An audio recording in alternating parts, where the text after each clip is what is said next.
नमस्कार, आप देख रहे हैं सुप्रभात बिहार। मैं हूं आपके साथ अली मतर। बुलेटिन में खबरों की शुरुआत करते हैं। कोरोना वायरस के कारण देश में संक्रमित लोगों की बढ़ती संख्या के बीच प्रधानमंत्री नरेंद्र मोदी आज रात देश को संबोधित करने जा रहे हैं। पीएमओ ने ट्वीट कर कहा है कि प्रधानमंत्री मोदी रात 8 बजे देश को संबोधित करेंगे। इस दौरान पीएम मोदी कोरोना वायरस के कारण बने हालात और इससे निपटने के लिए उठाए गए कदमों, सरकार की तैयारियों को लेकर बात कर सकते हैं।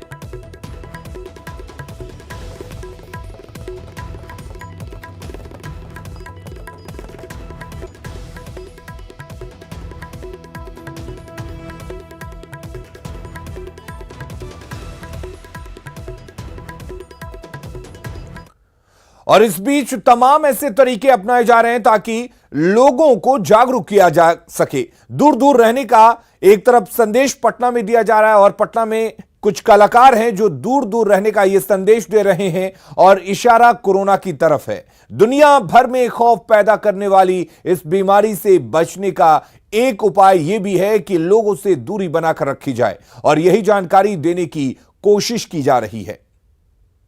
पास नहीं आइए, हाथ ना लगाइए, लीजिए नजारा दूर दूर से, कीजिए इशारा दूर दूर से, कीजिए इशारा दूर दूर से, दूर से दूर से दूर दूर से, हाँ दूर दूर से, अजी दूर दूर से, पास नहीं आइए, हाथ ना लगाइए, पास नहीं आइए, हाथ ना लगाइए, लीजिए नजारा दूर दूर से। दूर दूर रहने का ये संदेश दे रहे हैं पटना के कलाकार और इशारा कोरोना की तरफ है। दुनिया भर में खौफ पैदा करने वाली इस बीमारी से बचने का एक उपाय ये भी है कि लोगों से दूरी बनाकर रखी जाए और यही जानकारी देने की कोशिश की जा रही है। कीजिए इशारा दूर दूर से, दूर से दूर से, दूर दूर से, अजी दूर दूर से। जो काम एमएलए एमपी मतलब जो हमारे वार्ड परिषद है उन लोगों को बेसिकली करना चाहिए, सामने आके वो लोग नहीं कर रहे। तो हम लोग जो कलाकार है वो एक साथ मिलके लोगों को ये इन्फॉर्म कर रहे हैं कि कोरोना वायरस का कहर कितना बढ़ते जा रहा है, उससे अपने आप को कैसे बचा सकते हैं। लोगों को बताया जा रहा है कि किसी से हाथ ना मिलाएं और मास्क ना हो तो रुमाल या दुपट्टे का इस्तेमाल करें। जागरूकता के लिए इस्तेमाल किया जा रहा है एक पुराना गाना थोड़े से बदलाव के साथ। हम लोग उन लोगों को ये मैसेज दे रहे हैं जो कह रहे हैं कि हमारे पास पैसा नहीं है तो मैं ये कहाँ से खरीदूं। तो जरूरी नहीं है कि ये खरीद के लगाना है। आपके पास जिस तरीके का भी कपड़ा हो, रुमाल हो, उसे आप इस तरीके से यूज कीजिए। ये हम लोगों ने गाना प्लान किया, कोई पुराने 1942 का कोई फिल्म है, वहाँ से कुछ मिला, उसको जोड़ करके। पैसा हो चाहे ना हो, सुरक्षा का ख्याल रख सकते हैं। किसी भी तरह का कपड़ा जो है वो आप चेहरे पर बांध सकते हैं और इस वायरस को मात दे सकते हैं सुरक्षा के साथ ही। कैमरा राजू दुबे के साथ ज्योति मिश्रा, न्यूज़ 18 बिहार। दरभंगा में भाजयुमो कार्यकर्ताओं ने कहुआ दुर्गा मंदिर में कोरोना से दुनिया को बचाने के लिए यज्ञ और हवन किया। भारतीय जनता युवा मोर्चा के मंडल अध्यक्ष घनश्याम कुमार ने बताया कि हवन से निकलने वाला धुआं वायुमंडल में फैले वायरस को खत्म कर देगा। उन्होंने कहा कि पहले भी ऋषि मुनि यज्ञ किया करते थे और आज फिर इस पद्धति को जिंदा करने की जरूरत है।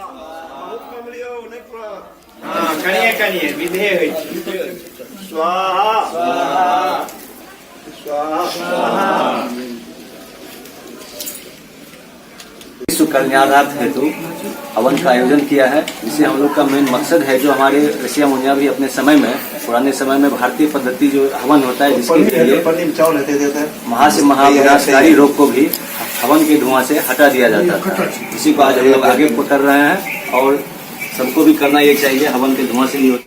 और कोरोना से बचाव के लिए लगातार लोग एहतियात बरत रहे हैं। पटना के बाजार में तो सैनिटाइजर की कमी हो गई है। ऐसे में लोगों ने एंटीसेप्टिक साबुन को भी इस्तेमाल करना शुरू कर दिया है।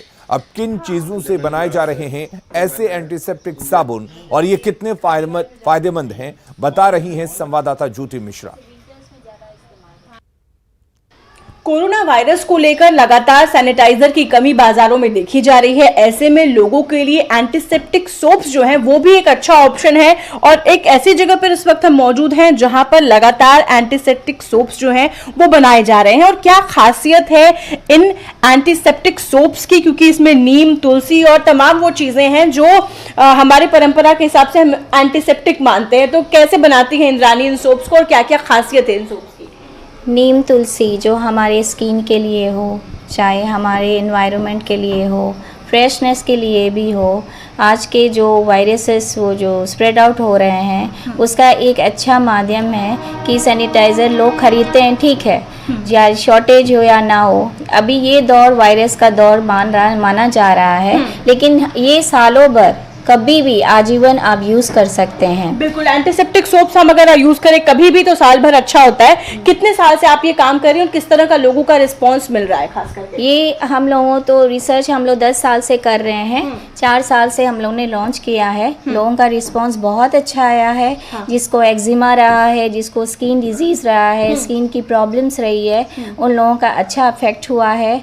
अच्छा, कोरोना के समय में क्या लोग ज्यादा प्रेफर कर रहे हैं, क्योंकि ये जो सोप्स हैं इनमें कुछ नीम के सोप्स हैं, आपके कुछ हल्दी चंदन के सोप्स हैं, तो ऐसे सोप्स की डिमांड बढ़ती दिख रही है आपको? बिल्कुल, ये नहीं है कि अभी ये ऐसे रोग चल रहे हैं तो हो रहा है। मेरा जैसे मतलब हम लोगों ने सेल आउट किया है, हमेशा से रहा है। लोग क्यों हर्बल और ऑर्गेनिक की तरफ मुड़ गए हैं, तो इस समय तो और ज्यादा डिमांड हो रहा है। हाथ इसी साबुन से धो रही हैं आप? हाँ, हम इसी समय देते हैं भाभी, इसी साबुन से हम प्रयोग कर रहे हैं। इसी सब बाल बच्चा सब कोई करता है, पूरा परिवार करते हैं। कि लोगों को सैनिटाइजर भी नहीं मिल रहा है और लोग बहुत ऐसे हैं जो ये मान रहे हैं कि उन चीज़ों का इस्तेमाल करना जो सीधे हमारे किचन से, हमारी परंपराओं से निकला है, चाहे वो हम एलोवेरा की बात कर ले, नीम तुलसी की बात करें, हल्दी अदरक की बात कर ले, तो उन तमाम चीज़ों से मिलकर ऐसे साबुनों को बनाया गया है जो ऑर्गेनिक तो हैं ही, साथ ही साथ इस्तेमाल करने पर भी बहुत अच्छा एंटीसेप्टिक के तौर पर काम कर रहे हैं। कैमरामैन आशीष के साथ ज्योति मिश्रा, न्यूज़ 18 बिहार। और कोरोना के बीच सारे डॉक्टर्स अस्पतालों को अलर्ट पर रखा गया है, लेकिन कैमूर से स्वास्थ्य व्यवस्था से जुड़ी एक ऐसी खबर सामने आई है जिसमें सिर्फ स्वास्थ्य विभाग की लापरवाही ही नजर आ रही है।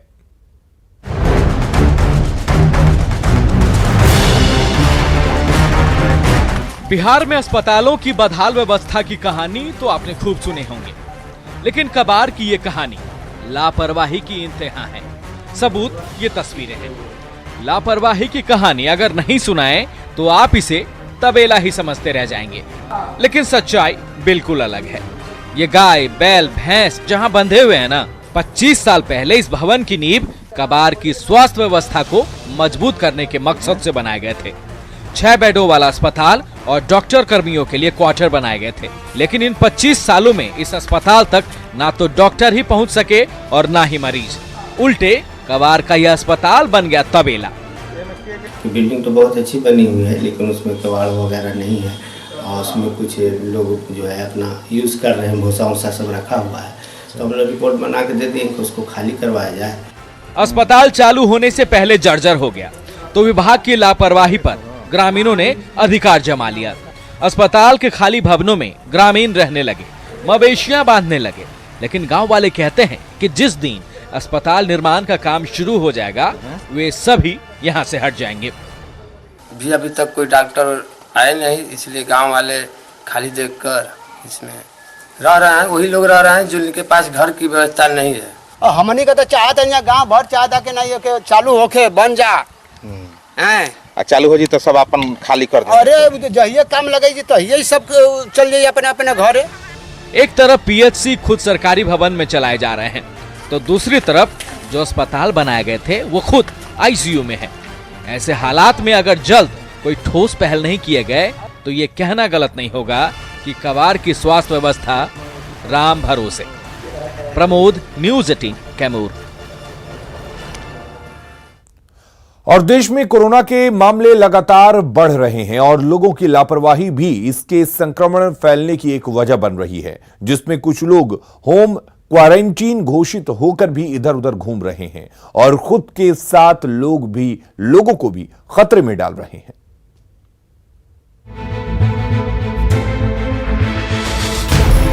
देश में कोरोना के बढ़ते मरीजों की संख्या के बीच सरकार इसके रोकथाम में जुटी है। सरकार लोगों से एहतियात बरतने को कह रही है, खासकर उनसे जो विदेशों से लौटे हैं। लेकिन सरकार की सलाह के बावजूद लोग ऐसा नहीं कर रहे हैं। बुधवार को ऐसा ही मामला सामने आया,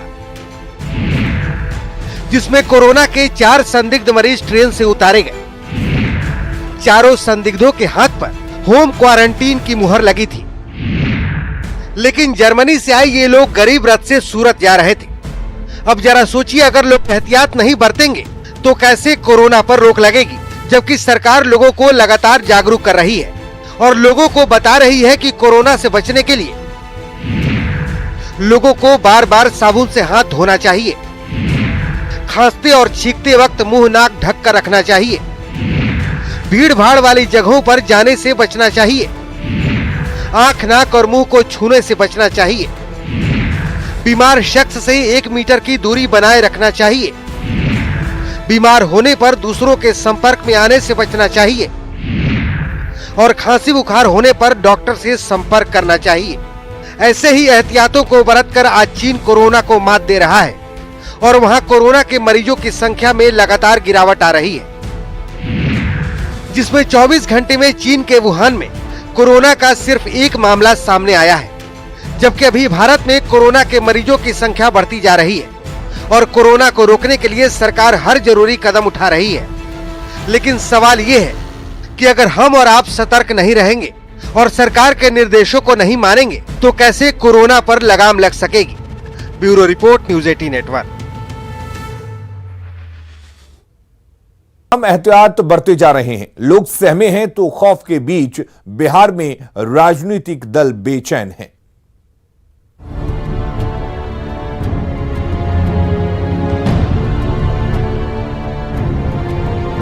चंद महीने बचे हैं बिहार विधानसभा चुनाव के लिए, लेकिन कोरोना ने तमाम सियासी पार्टियों को पस्त करके रखा है। कोरोना को लेकर लोगों की भीड़ जुटाने पर भी मनाही है।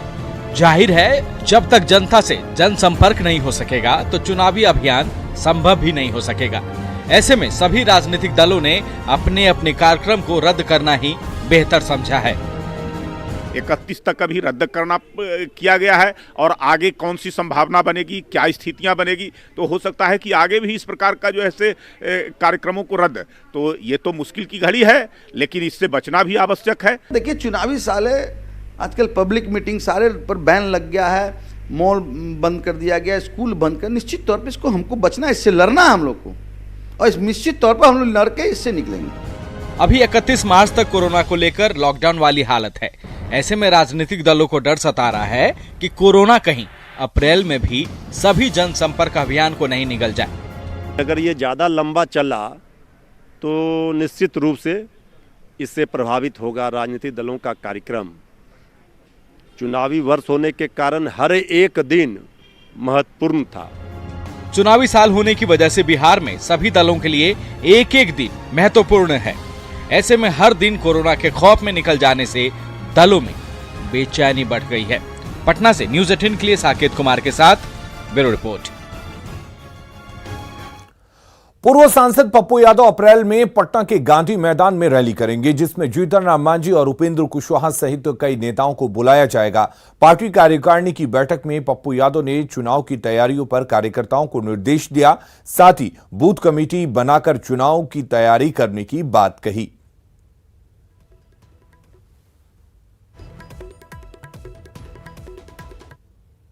मई में गांधी मैदान में रैली, पार्टी जहां पर 20,000 10,000 सदस्य बनाएगी और बूथ कमेटी 30 अप्रैल के पहले बना देगी, वहां चुनाव लड़ेगी।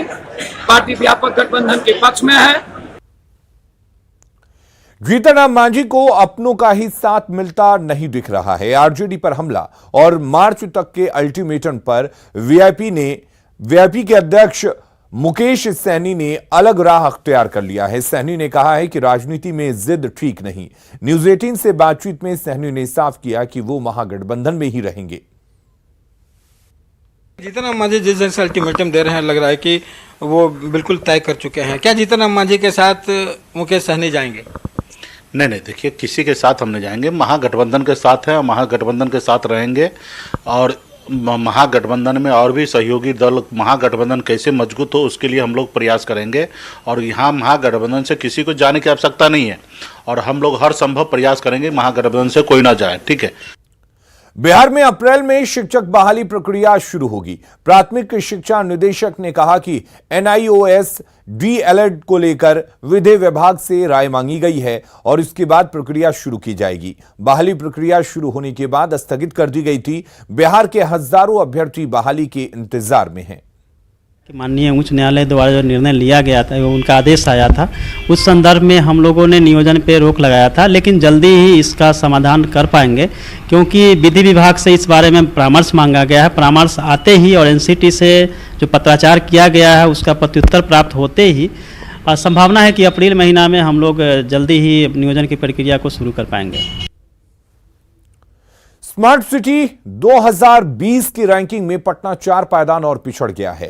पिछले साल स्मार्ट सिटी की रैंकिंग में पटना का स्थान 29वां था, जो इस साल 33वां हो गया है। अब इस मुद्दे पर सियासत भी शुरू हो गई है।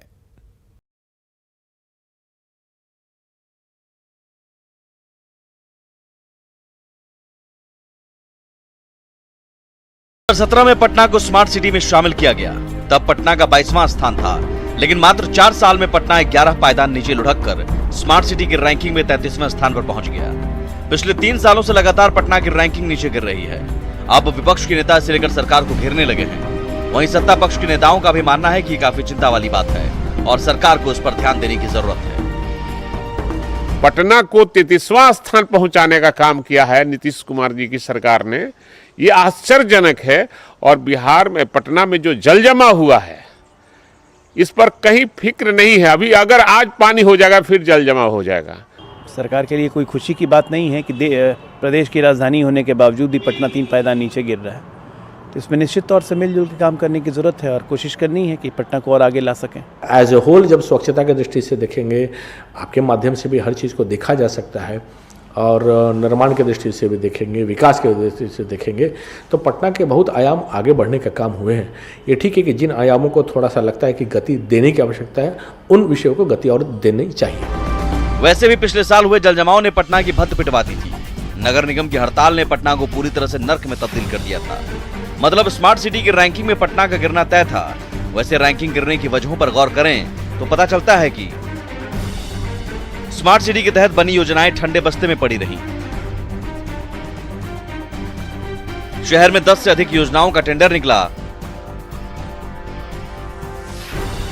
आधे अधूरे काम भी हुए, लेकिन 4 साल बीत जाने के बाद भी प्रोजेक्ट कंप्लीट नहीं हो पाया। और तो और फंड का सही से यूटिलाइजेशन भी नहीं हो पाया। स्मार्ट सिटी की रैंकिंग में पटना ही नहीं, बिहार के दूसरे शहर यानी भागलपुर, मुजफ्फरपुर और जहानाबाद जैसे शहरों की रैंकिंग भी लगातार गिर रही है। ऐसे में सवाल सिस्टम पर है कि आखिर इसे गंभीरता से क्यों नहीं लिया गया और जिम्मेदारी क्यों नहीं तय की गई। न्यूज़ 18 के लिए पटना से साकेत कुमार की रिपोर्ट।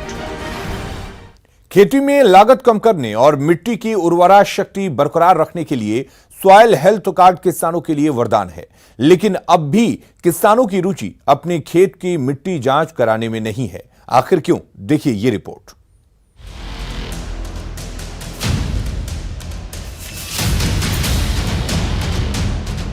किसानों की बेहतरी के लिए शुरू की गई सॉइल हेल्थ योजना मुजफ्फरपुर में दम तोड़ती नजर आ रही है। मुजफ्फरपुर में बीते 5 सालों में करीब 5 लाख मिट्टी के नमूनों की ही जांच हो पाई। सरकारी कोशिशों के बावजूद किसानों का जांच केंद्र तक न पहुंचना अपने आप में कई सवालों को जन्म देता है। हमारे बगल में जो किसान है वो बोले जो मैं सॉइल कार्ड बनवाया हूँ और मैं उस अनुसार मैंने रासायनिक या जैविक डालता हूँ तो यील्ड हमको अच्छा आ रहा है। तो मैंने भी सोचा जो सॉइल कार्ड बनवा करके मिट्टी में कितना क्या चाहिए।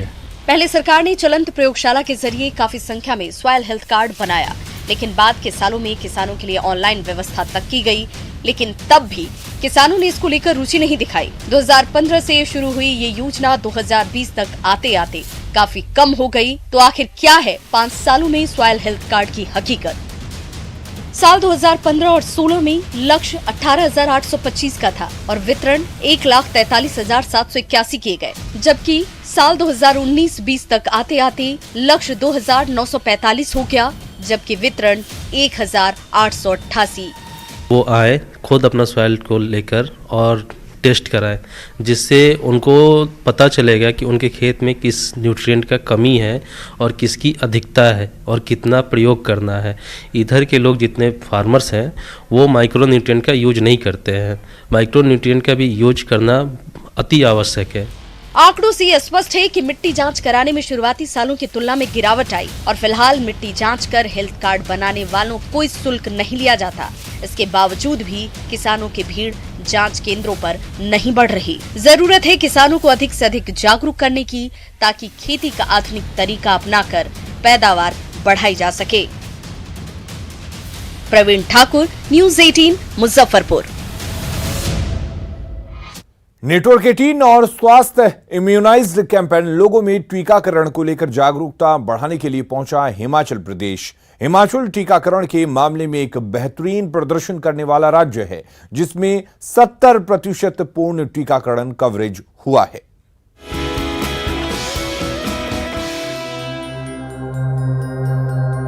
देवभूमि, देवताओं की भूमि, हरे भरे पेड़ों से सजी, साफ नीला आसमां और कल कल बहता पानी। लेकिन हिमाचल प्रदेश का ये पहाड़ी इलाका ही टीकाकरण की सबसे बड़ी चुनौती भी है।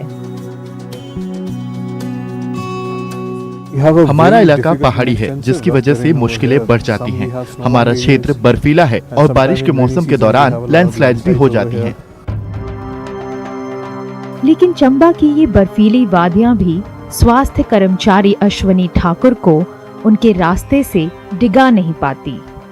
हम सबको सर्दी का मौसम बड़ा अच्छा लगता है, बर्फ में खेलना अच्छा लगता है, मज़ा आता है, लेकिन इन हालातों में टीकाकरण की सेवाएं पहुंचाना बहुत ही मुश्किल है। अश्विनी जी, ये तो बहुत ही टफ सिचुएशन है। बहुत टफ है सर, बहुत टफ है। आप खुद ही देख रहे हैं, यहाँ पे इतनी बर्फ पड़ी हुई है सर, और हमारा एरिया इतना दूर दूर है, फ्लंग एरिया सर, वहाँ पहुँचना ही नामुमकिन है सर, पर हम लोगों को जाना पड़ता है क्योंकि इम्यूनाइजेशन एक बहुत ही मतलब जरूरी काम है सर। माँ को जरूरी है, जो प्रेग्नेंट है उसके लिए जरूरी है, जो बच्चे इम्यूनाइजेशन करनी है उनके लिए बहुत जरूरी है सर। अब बच्चा उठा के तो माँ आ नहीं सकेगी, या प्रेग्नेंट है तो वो नीचे नहीं उतर पाएगी, कैसे उतरेगी सर, आप देख सकते हैं।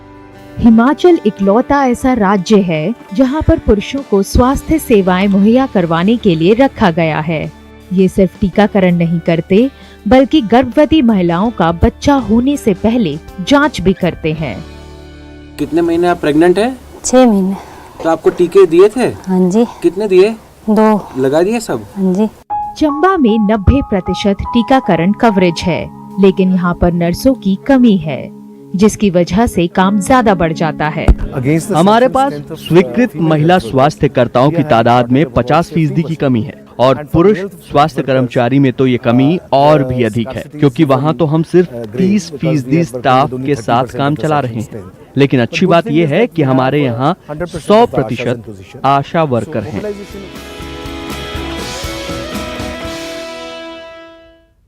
खबरें लगातार जारी हैं, बने रहिए न्यूज़ 18 बिहार झारखंड के साथ।